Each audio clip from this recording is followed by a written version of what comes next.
Hello, this is my video report for Lab 4. The purpose of this lab was to observe and measure the distance dependence of the magnetic field produced by a small bar magnet and compare those measurements to theoretical predictions derived from the Biot-Savart law. Using experimental data, we determined key parameters such as the magnetic dipole moment, mu, and evaluated the accuracy of our results through a computational model. For the main results in the lab, it was found that n is equal to -3.0307 and mu, the magnetic dipole moment, was equal to 2.5545. This lab relied on several important physics concepts, first of all being the Biot-Savart law, which describes a magnetic field generated by a steady electric current, and it's equal to mu naught over 4 pi times q v over r squared r hat. The magnetic dipole model, which models a bar magnet as a magnetic dipole with a predictable field pattern, and is outlined in this formula under the magnetic field as a dipole. And the third is the distance dependence of a bar magnet's field, which states that the field strength follows a power law relative to distance, and its behavior can be linearized for easier analysis. And it's laid out down here.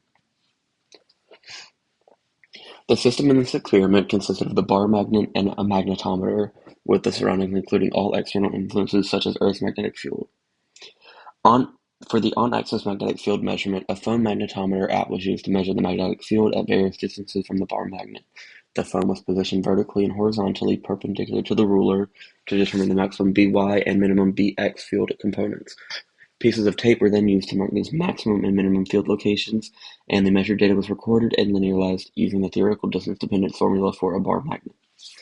And here is the gathered data in the spreadsheet. So using the linearized equation, we determined key values such as the slope being -3.0307 and the intercept constant, or k, was equal to -14.487.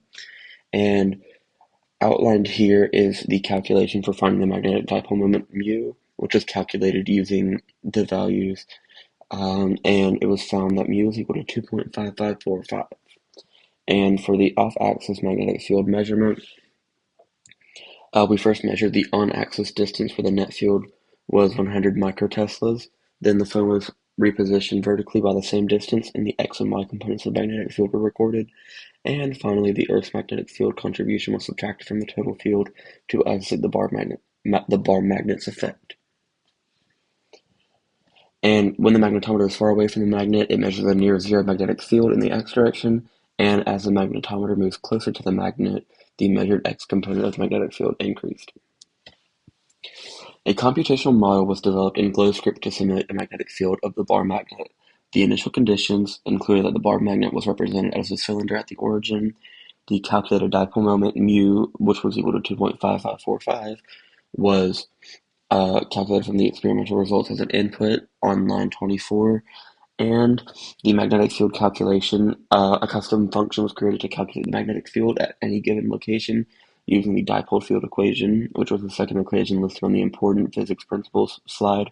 And also two arrows were generated to represent the magnetic field vectors at 6 observation points, 2 on-axis locations, and then 4 perpendicular locations to the axes.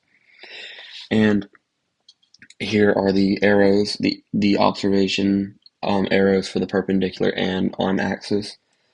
And finally, for the gathered data, here is the model that was outputted, and the magnetic field at 45 degrees from the x-axis was predicted to be 5.24167 times 10 to the negative 6 in the x direction, and 1.5725 times 10 to the negative 5th in the y direction. The measured off-axis field was 4.26965 times 10 to the negative 5th teslas, while the computed value was 1.5725 times 10 to the negative 5th teslas. The computational model underestimated the experimental value, but both were within the same order of magnitude, that being 10 to the negative 5th, indicating reasonable agreement and a reasonable estimation. Sources of error and assumptions include the assumptions such as the bar magnet being treated as an ideal dipole following the Biot-Savart law, and external forces such as Earth's magnetic field, variations and interference from surrounding objects were neglected, and possible errors include the electronic and magnetic interference from surrounding devices could have affected readings, such as from phones or computers, and the exact location of the magnetometer may not have been perfectly aligned, therefore introducing some measurement uncertainty. As for the discussion and what-if scenarios, For the question, what if you hadn't oriented your experiment to compensate for magnetic north? The Earth's magnetic field would interfere with measurements, therefore reducing accuracy and potentially skewing the results, making the results overall less accurate. And for the question, what if you were to stick two identical magnets together end to end and run the experiment again? Uh, it would be found that the magnetic field strength would likely double, but the field direction would remain the same. And general conclusions for this lab include that the experiment confirmed that the magnetic field of a bar magnet follows an inverse power law with respect to distance. The computational model provided a reasonable approximation but underestimated the field strength compared to experimental results, and proper alignment and control of the external factors are crucial for accurate magnetic field measurements. Thank you for watching.